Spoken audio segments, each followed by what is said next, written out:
Olá pessoal, nós estamos de volta agora com a lição número 4 e que possamos fazer dessa lição um estudo maravilhoso, profundo, para que possamos estar mais cientes desse grande conflito que há entre Jesus Cristo e os seus filhos e Satanás, infelizmente, também tem os seus filhos, né? Então, um exército que é dominado pelo grande general todo-poderoso que teve a vitória na cruz, Jesus Cristo, contra o derrotado Satanás, que no fundo ele sabe que já perdeu a guerra, mas quer levar muitas e muitas pessoas, infelizmente, com ele. Meus queridos, o título da lição é Tomando Posição pela Verdade. Eu faço uma pergunta a você. Algum dia no seu trabalho, na sua escola, ou mesmo em casa, ou com os amigos, você teve que tomar uma posição? Você teve que se decidir? Você sabia que quando a gente toma uma decisão, tem que tomar uma decisão e toma essa decisão, há as consequências, sejam positivas ou negativas. Quando ela é negativa, é complicado, não é? Muitas vezes a gente perde amigos, muitas vezes a gente pode perder o emprego, não é? Muitas vezes a gente pode perder até o namorado ou a namorada, não é verdade? Mas as decisões muitas vezes têm que ser tomadas. E a lição vai falar sobre isso. O verso oro fala, João capítulo 3, versos 14 e 15, e como Moisés levantou a serpente no deserto, assim importa que o Filho do Homem seja levantado para que todo aquele que nele crê não morra, mas tenha vida eterna. Eu acho interessante que Jesus poderia ter morrido só por aqueles que o seguiam. E aqui nota o grande amor que Deus tem por cada um de nós. Ele morreu por todo mundo. Mas aqui entra o livre-arbítrio. Só vão se salvar aqueles que aceitarem o reino de Deus, não é verdade? Ali embaixo, no sábado, à tarde, fala assim, essa semana vamos ver alguns princípios bíblicos que motivaram os valdenses e mais tarde os reformadores, como os Jerônimo, a ficarem fiéis ao Senhor, acontecesse o que acontecesse. Mesmo sob a ameaça de morte da parte do mesmo poder que matou Policarpo, Roma, mas agora a sua fase papal.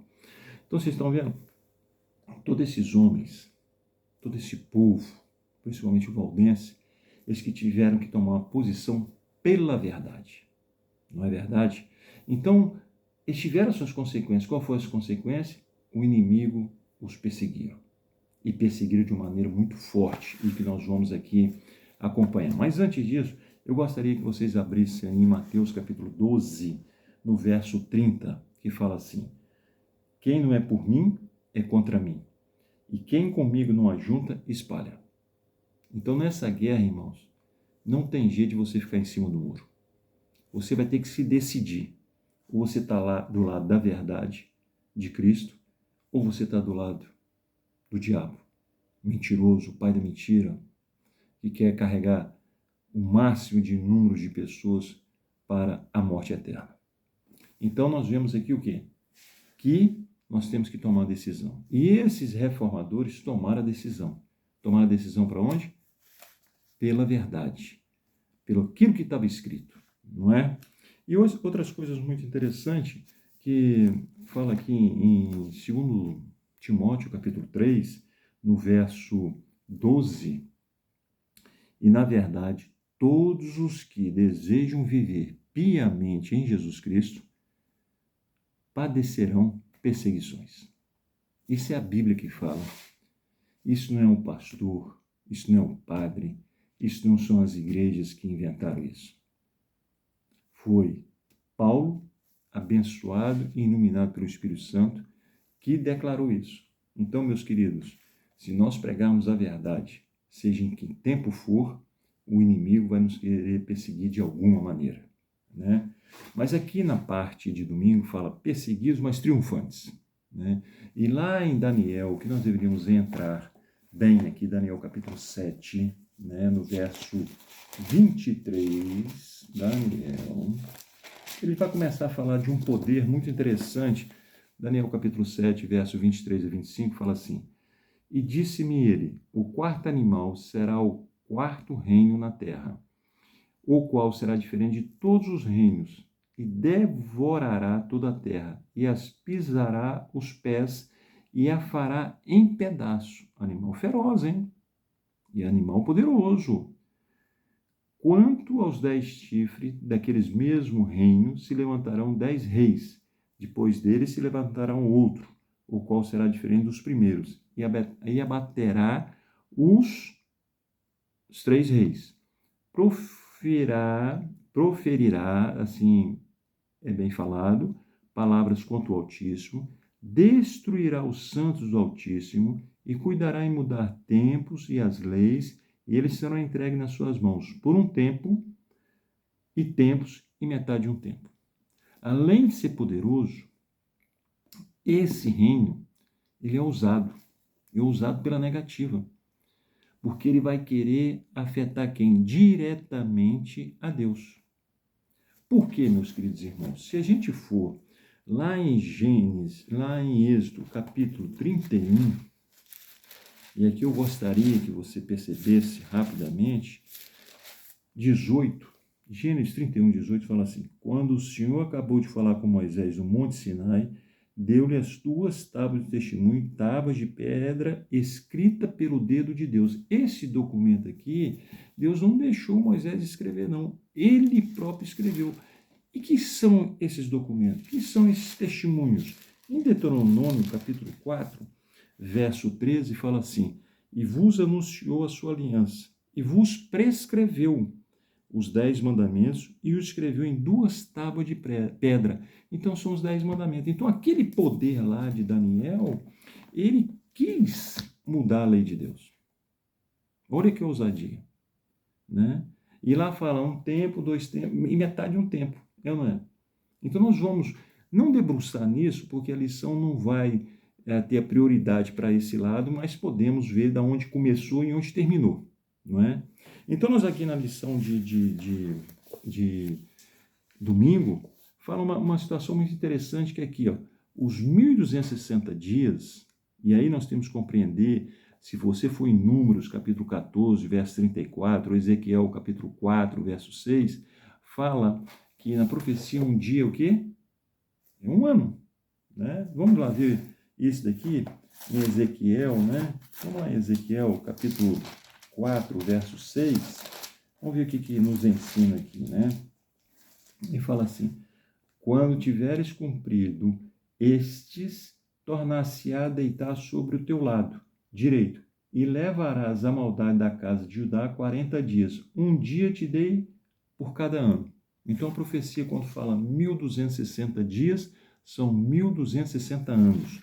E aqui explica direitinho, na parte de domingo, né, que os 1.260 dias, que são 1.260 anos, começaram quando a última dessas tribos bárbaras e os ostrogotos foram expulsos de Roma em 538, né, depois de Cristo. Então essas 2 tribos foram expulsas de Roma em 538. Aí começa a profecia, termina quando? Isso é história. Isso é história. É só pesquisar que está aí, nos livros de história. Esse período de trevas espirituais continua até 1798. Qual foi o evento que marcou essa data? Simples. O general Berthier, né, francês, sob o comando de Napoleão, invade Roma e prende o Papa, não é? E aí termina o reinado do Papa, e aqui termina a profecia que Deus tinha dado para o seu povo. Mas é interessante o seguinte, meus queridos irmãos, e nós vamos ver aqui, apesar de toda perseguição, que muitas vezes os profetas foram perseguidos e até mesmo foram mártires, né? Nós temos que compreender como o povo valdense, que também na sua coragem, na sua fé, no seu relacionamento forte com Deus, mesmo sobre perseguições, eles levaram a mensagem, a verdade pura a todos que eles puderam, e muitos morreram não, adormeceram, porque quando Jesus voltar, eles vão ser ressuscitados. Amém? Né? Então nós vemos o quê? Você pode ser perseguido sim, se você pregar o evangelho como deve ser. Isso é notório em Apocalipse capítulo 12, né, que nós já lemos, mas é bom a gente relembrar novamente. Capítulo 12, verso 17, fala assim, então o dragão, quem é o dragão? A antiga serpente, o diabo Satanás, irou-se contra a mulher e foi fazer guerra aos demais filhos dela, os que guardam os mandamentos de Deus e mantêm o testemunho de Jesus. Então a guerra de Satanás, a perseguição de Satanás é contra quem? É contra mim e minha família e contra você e a sua família também. Né? Mas aí muitos ficam assustados, mas em 2 Samuel, meus queridos, tem uma promessa aqui fabulosa, uma promessa fabulosa de Deus que vocês deveriam marcar na Escritura. Quando eu descobri isso aqui, fiquei radiante. Olha bem, capítulo 22 de 2 Samuel, verso 31 a 33, fala assim: o caminho de Deus é perfeito, a palavra do Senhor é sem impureza, ele é escudo para de todos os que nele confiam. Deus é seu escudo, meu querido, nessa guerra. Se Deus é meu escudo, meu amigo, eu tenho que estar tranquilo. Eu tenho que estar sóbrio e me alimentar da palavra. Mas Deus é meu escudo e seu também. E depois ele fala assim: pois quem é Deus senão o Senhor? E quem é a rocha senão o nosso Deus? Agora repara o 33. Deus é minha fortaleza e a minha força, e ele perfeitamente desembaraça meu caminho. Meus queridos irmãos, quando ele fala que ele é meu escudo e que desembaraça meu caminho, você já reparou que essa semana que passou, ou o mês de março que passou, quantos problemas difíceis nós tivemos? Muitas vezes problemas que parece que é um nó cego, né? E nesses momentos eu oro para o Senhor e falo: Senhor, foi o Senhor que prometeu que o Senhor desembaraça o meu caminho. Como ele desembaraçou também de todas essas pessoas. Vocês lembram do profeta Elias? É importante a gente tocar nesse assunto, apesar da lição não ter falado, mas é importante a gente compreender o que Deus fez com Elias. Porque Elias era perseguido pelo rei Acabe e por todos os seus soldados, todos os seus políticos que rodeavam ele. Por quê? Porque ele falava a verdade. E Acabe não andava no caminho de Deus, infelizmente. E no capítulo 17, 1 a 6, olha o que Deus fez. 17, 1 Reis, capítulo 1. Ora, Elias, tisbita dos moradores de Gileade, disse a Acabe: tão certo como vive o Senhor, Deus de Israel, perante cuja face estou, nem orvalho nem chuva haverá nesses anos, senão segundo a minha palavra. Então isso daí foi uma profecia. O povo de Israel não teria chuva durante um certo tempo. O que Elias fez? Falou a verdade para o rei. O que o rei fez com a sua decisão, com a sua mensagem? Perseguiu. Queria matá-lo, queria exterminá-lo. Aí vamos ver o que Deus faz com seus filhos. Verso 2. Depois veio a palavra do Senhor a Elias: retira-te daqui, vai para o oriente, esconde-te junto ao ribeiro de Querite, que está a leste do Jordão. Beberás do ribeiro, e ordenei aos corvos que ali te sustentem. Meus queridos irmãos, enquanto o povo começou a ficar com sede, passou o primeiro ano, o segundo ano, e os riachos secaram, os rios diminuíram seu volume, até que secou, até que a situação ficou caótica, Elias era sustentado por quê? Da água cristalina. Era sustentado por quem? Pelos corvos que traziam os seus alimentos. Olha que como Deus é maravilhoso, irmãos. Então, nessa guerra, nesse grande conflito, a nossa vantagem, nós temos um general fabuloso, um general que se tornou homem para mostrar a vocês que nos ama e sabe as dificuldades que nós temos. Por isso que em Salmo ele fala: muitas são as aflições do justo, mas eu os livro de todas. Isso é importante para nós. Então nós temos que entender uma coisa muito interessante. Uma das coisas que nós temos que ter nesse grande conflito, que vai piorar cada vez mais, se você ler em Mateus capítulo 24, você vai ver isso, as profecias, e vai piorando cada vez mais. O inimigo quer estrangular o povo de Deus, mas não consegue, porque Deus é o Todo-Poderoso. Nós temos que ter coragem para resistir. Então vamos lá em Atos, na igreja primitiva, né? No capítulo 5, Atos capítulo 5. Eu gostaria que vocês abrissem a Bíblia, né? Atos capítulo 5, e fala uma situação que é muito importante. Atos 5, 28, né? Não vos admoestamos expressamente que não ensineis nesse nome? Contudo, encheste Jerusalém dessa vossa doutrina e quereis lançar sobre nós o sangue desse homem. Respondeu Pedro e os apóstolos: mais importa obedecer a Deus do que aos homens. E depois ele fala, no verso 30, o Deus dos nossos pais ressuscitou a Jesus, a quem vós mataste, suspendendo no madeiro. 31, Deus com a sua destra o elegeu príncipe e salvador, para dar a Israel o arrependimento e a remissão dos pecados. Olha que coisa bonita. E ele fecha com chave de ouro 32. Nós somos testemunha dessas palavras, nós, e temos o Espírito Santo, que Deus deu àqueles que lhe obedecem. Estão vendo, irmãos? Nós temos que pregar a verdade. Agora eu queria dizer assim, seja onde eu estiver, logicamente que eu tenho que ser obediente aos governos, aos meus patrões, logicamente que sim. Mas se o governo ou os patrões for contra a palavra de Deus, aqui Pedro está falando, mais importa obedecer a Deus do que quem? Os homens. Agora é interessante que na parte de terça-feira, que nessa coragem de resistir, é importante isso nós compreendemos, os valdenses. Valdense fala que foram um dos primeiros grupos a ter a Bíblia na sua própria língua. Antigamente, meus queridos, só quem tinha a Bíblia eram os reis, eram as pessoas ricas. O povo mediano eram maioria analfabetos, maioria que não tinha dinheiro, não tinha condições de comprar a Bíblia. Hoje nós temos essa dádiva, né, de ler a Bíblia em qualquer versão, com letras grandes, na versão moderna, corrigida. Então nós temos uma gama de Bíblia fabulosa.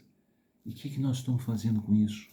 Você sabia que em João capítulo 5, pega a sua Bíblia aí, João 5, verso 39, fala assim, examinai a Escritura, porque vós cuidais ter nela a vida eterna, e são elas que de mim testificam.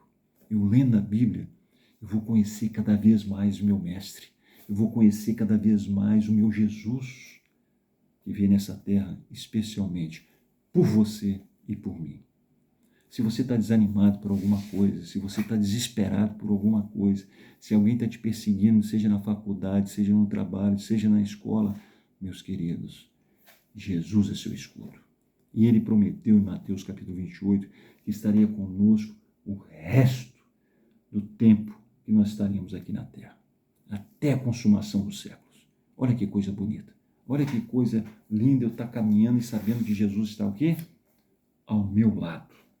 Eu gostaria que nós agora, na parte de quarta-feira, e também fazendo em conjunto também de quinta, quarta-feira é a estrela da manhã da reforma, e a quinta é animados pela esperança, né? Eu gostaria que a gente fosse em Jeremias, capítulo 15, verso 16, para a gente ver o que Jeremias fala aqui através do Espírito Santo, né? 15, verso 16, fala assim, achadas tuas palavras, logo as comi. Elas me foram gozo e alegria ao coração, pois pelo teu nome me chamam, ó Senhor, Deus dos exércitos. Meus queridos, Jeremias tinha toda a autoridade. Se vocês foram ver o que Jeremias sofreu, o que ele foi perseguido, eles até falam que Jeremias foi o profeta chorão, porque ele viu a destruição de Israel. Ele foi até o último minuto mostrando que o povo estava errado, mostrando que Babilônia ia destruir o país todo. E ninguém praticamente acreditou nele, só a minoria, só o seu resto, só os filhos verdadeiros de Deus, né?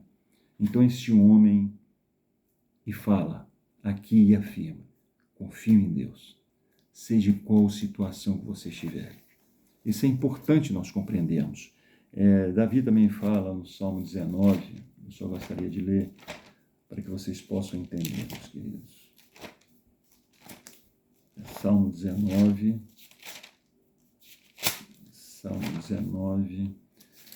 verso 7, fala assim, A lei do Senhor é perfeita e refrigera a alma. O testemunho do Senhor é fiel e dá sabedoria aos simples.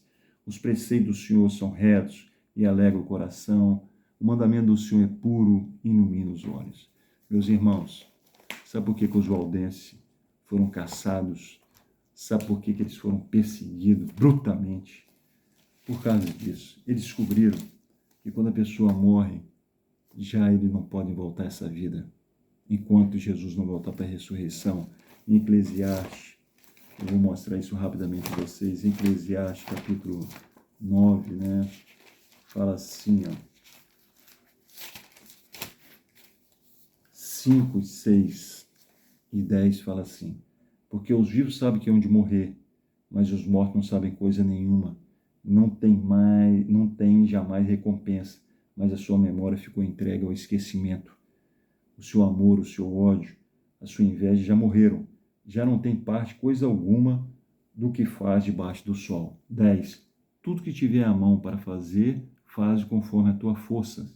Pois na sepultura para onde vais, não há obra, nem projeto, nem conhecimento, nem sabedoria alguma. Então por que a oração pelos mortos? Não é verdade? É interessante isso. E depois ele descobriu uma coisa muito interessante. No capítulo 20, é onde os 10 mandamentos, o primeiro mandamento, não terá outros deuses diante de mim. Olha o segundo mandamento. Não fará para ti imagem de escultura, nem semelhança alguma do que há em cima nos céus, e nem embaixo na terra, nem nas águas debaixo da terra. Não encurvarás a elas, e nem as servirá, pois eu, Senhor teu Deus, sou Deus zeloso, que visita a maldade dos pais, dos filhos, até a terceira e quarta geração daqueles que me odeiam. Agora o verso 6. E faço misericórdia até 1000 gerações daqueles que me amam e guardam meus mandamentos. Meus queridos, eu não posso adorar estátua, nem de pedra, nem de pau, nem de nada, de forma nenhuma. E é interessante aqui, os valdenses foram caçados brutalmente pela igreja de Roma, papal. E 1 João, no capítulo 2, vai falar uma coisa muito interessante que eu vou encerrar para vocês entenderem. Esse daqui. Capítulo 2, versos 3 e 4 fala assim: e nisso sabemos que o conhecemos, se guardamos seus mandamentos. Quais? Os 10 mandamentos. Agora o 4. Aquele que diz, eu o conheço, e não guarda os seus mandamentos, é mentiroso e não está a verdade. Foram isso que todos os reformadores combateram a mentira de Satanás, a mentira da falsa religião, que conta 2 verdades e uma mentira. Porque o pai da mentira mistura sempre o que ele sabe de melhor, que é a mentira. Meu querido, seja forte, seja firme, examina as Escrituras, porque examinando a Escritura você nunca vai ser enganado. E quando você estiver sendo perseguido, lembra, Deus é o nosso escudo. Que Deus te abençoe e tenha uma boa semana.